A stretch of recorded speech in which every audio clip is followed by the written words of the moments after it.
Here is a 2024 Hyundai Venue Limited in intense blue over black and black. I'm going to go over the different features that you get with the different trims, pros and cons, and the problem that I have with the Venue. I'm Anthony from Hawkeye Rides. The SEL is going to have the same grille as the Limited. The Limited gets LED headlights and daytime runnings, which it's the only trim that gets the daytime runnings. The SE will have a matte black grille. The lower gets the satin aluminum with the grille pattern. And when we're talking about comparable rivals like the Chevy Trax or the Buick Encore, those are going to look a little bit more sporty, but this is going to be the most affordable when you're thinking fully loaded. Underneath the hood houses a SmartStream 1.6 liter 4-cylinder engine, producing 121 horsepower and 113 pound-feet of torque paired to a CVVT transmission, achieving 29 mpgs for the city, 33 mpgs for the highway. When you're considering the rivals, they're gonna have a 6-speed automatic transmission, whereas this one will have a continuously variable valve timing transmission. All trims get a 17-inch wheel. Same color Q on the side view mirrors because of the Limited trim. The side skirt is going to get the matte black as well as the fenders, and the roof rails, well, you can have some tie downs because they're raised up high, similar to a Subaru Crosstrek, in which that one would be a CVT transmission as well. But what I like about the Hyundai opposed to the rivals is that its pricing as a fully loaded tier is going to be the least expensive in all of its class. LED taillights is only on the Limited trim. The lower gets the grille pattern where the exhaust usually would be. You get the reflectors, and it will boast more of a simplified rear exit. Quick release going into 18.7 cubic feet of storage. You get some bag holders, it has some lights. You get a spare tire, and you can fold this down to get, I would say, another 4 inches for more of storage capacity. I'm gonna put this back up so you can see the floor with the seats folded down. You have to take the private seat down. Because I'm tall, just slide in the back, and that will increase cargo to 31.9 cubic feet.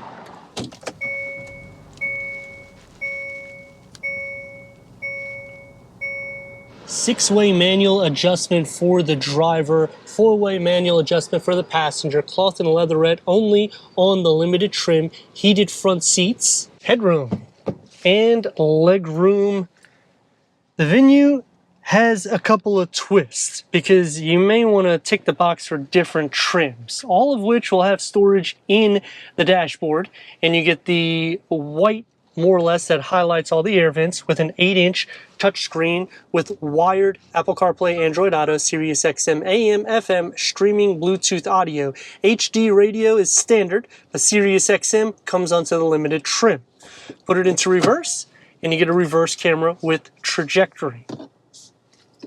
A moonroof is only on the SEL, no auto-dimming rear view mirror, climate control, wireless charger is only on the Limited trim, USB ports 12 volts, leather around the shifter and the steering wheel, that's going to start on the SEL. The center is going to be a little bit more basic, the key fob. I do like the gloss black that goes over this. Gets it a little bit more sporty. This is pushback, a little bit more sport derived. It's a deep storage pocket, just not so long or wide. Multi-function steering wheel. And the gauge cluster starts with a 4.2 TFT display on the SE and SEL, whereas we get the digital reader here. We do have some driving modes. So red will be sport, snow will be blue, normal is a lighter blue. The dashboard is going to be more circular and flat. It goes into the door panels and more of that everyday materials. Only soft where it really needs to be. One touch up and down only for the driver, and a medium-sized storage pocket with a beverage holder carved out. Headroom for the back, it's still doable for someone tall like me. Leg space, it's going to be a little bit more cramped, especially if you have to fit 3 occupants. A storage net only behind the passenger seat, USB ports, and a little storage that kind of goes inwards. Cup holders with armrests, this is actually going to be in your trunk when you buy the vehicle because it doesn't come with it. Door is going to get the gloss black on the door handle. It's going to be everyday materials, just a touch of the soft materials, and just one beverage holder or a flask holder. Sliding into the center, the floor is in flat. This is going to be the tight part. The rails are not pushed up enough, so I will be sharing some feet, butt, shoulder, and leg space. It's going to be tight for 3 occupants, but headroom is actually doable in that cup holder armrest. It will be with your vehicle. It just would be nice that it would fold out from the actual seat. 121 horsepower with 113 pound-feet of torque out of the Smart Stream 4-cylinder engine. I know it doesn't sound like a lot to motivate it, but when I'm thinking an affordable vehicle, it gets pretty decent MPGs, you have a pretty decent storage for cargo capacity, and you still get some storage in the door pockets. Let's see what we get.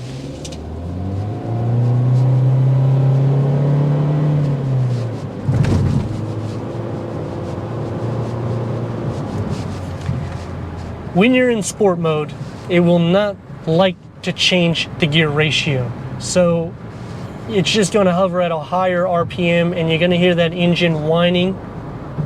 And it's a 4-cylinder, so it has a little bit of that drone note to it. Comfort in the ride, it goes over imperfections pretty good, 17-inch wheels, so I think they did a good job with that instead of throwing a bigger wheel, because you don't need it with this. Visibility is good, you sit up high. The seats are not as comfortable as I would like because we are in the limited trim, and in some areas they have cut some corners in which, for the seats, that is an area I wish they did not.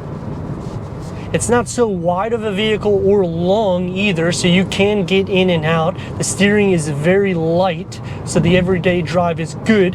Taking me to some pros and cons, starting off with the pros. You get pretty decent technology. I mean, we have sat nav, you have Apple CarPlay, Android Auto, a wireless charging pad. The con to it is you have to go to the limited trim to get the wireless charger or the heated front seats. And another con is when you're in the SEL, that's the only trim that you can option a moonroof. I do like that we still receive LED headlights and daytime runnings, because when you're at this price point, it's pretty much right on spec with everyone in its class, and it kind of goes a step further because of the pricing being the least expensive for a fully loaded tier.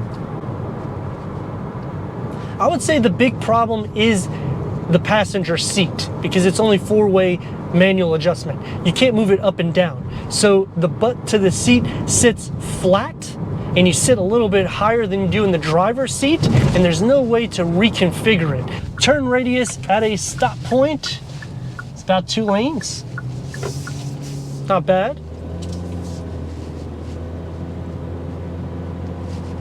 If you drive it normal like this, it's gonna feel like it takes forever to get up to the speed limit. Going against comparable rivals, I like the Chevy Trax. The engine, a lot of people were questioning for the longevity, but when you're buying vehicles that are inexpensive nowadays, you're not necessarily getting something for longevity. So what that means is you'll probably have to save some money up for services or repairs down the road. But if you're thinking about 4 years down the road to have a $1,000 problem and you didn't sink but maybe a couple $100 servicing the vehicle through its life, I mean, you got a bargain at the end of the day. But let me know your thoughts in the comments. And if you're new to the channel, consider subscribing. Check out the next video, merchandise, website, and Instagram. Leave a comment and a like. And I'd like to thank Brandon Hyundai for giving us this 2024 Hyundai Venue Limited for our car review.